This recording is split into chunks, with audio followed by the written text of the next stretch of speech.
visited by armies of brightly coloured frogs, or a curious iguana. Tavernier was keen to hear about my experiences during the Paris siege, and he listened attentively. The winter was merciless.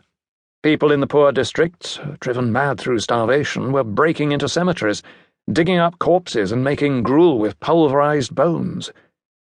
I paused to light a cigar. One evening, while walking back from the hospital to my lodgings, I came across a shocking scene. A building had been shelled and the road was obstructed by fallen masonry. Through the smoke I could see men rushing about trying to put out fires. I climbed up the bank of rubble and, on reaching the top, saw a pale arm sticking out from the wreckage below. I scrambled down and began removing the bricks that were piled around it. The skin was smooth, and it was obvious from the delicacy of the elongated fingers that they belonged to a woman. "Madame!" I shouted. "Can you hear me?" I took her hand in mine and pulled a little. To my great horror, the entire arm came away. It had been detached from its owner by the blast, and the lady to whom it belonged was nowhere to be seen. Tavernier shook his head and lamented the folly of war. However, his mood could change quite suddenly. The siege had exposed profound social inequalities, and I was illustrating this point with a revealing anecdote. Along the boulevards, the best restaurants remained open, and when the meat ran out, they simply replenished their stock with zoo animals. Patrons were offered elephant steak, stewed beaver, and camel fricassee. Tavernier slapped his thighs and roared with laughter, as if the horrors I had only just described were quite forgotten. I came to realize that, although his clinical judgment was sound, in other respects Tavernier could be quite wayward. Naturally, I had wondered why it was that such a talented individual was content to languish in relative obscurity. He was not devout, and his specialist knowledge would have made him a valuable asset in any of the better universities. I began to suspect that there might be a story attached to his self-imposed exile, and indeed this proved to be the case. One night we were sitting on Tavernier's terrace, beneath a blue-black sky and the softly glowing phosphorescence of the Milky Way. A moist heat necessitated the constant application of a handkerchief to the brow. Again, much of our conversation concerned Paris, but our talk petered out, and we sat for a while listening to the strange chirrups and calls that emanated from the trees.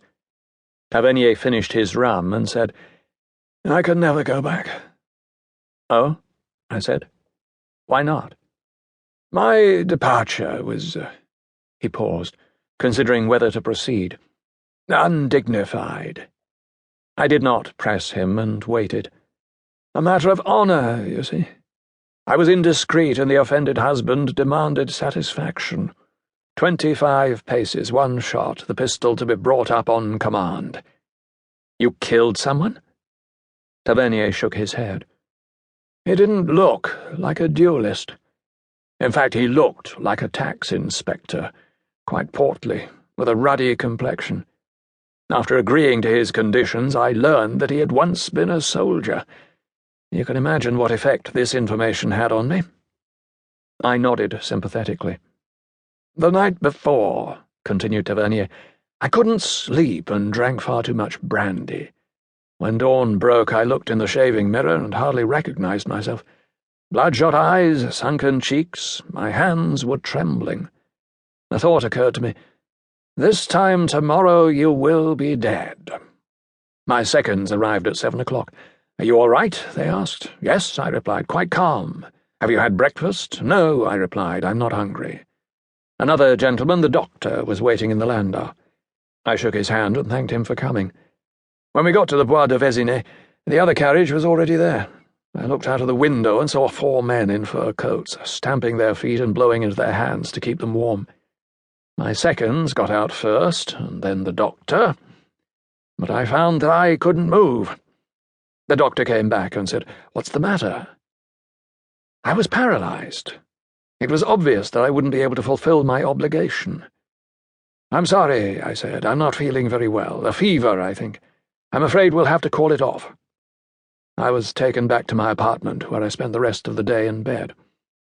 In the morning I made arrangements to leave, and have not been back since." Tavernier gazed up at the zenith. A shooting star fell and instantly vanished. I disgraced myself.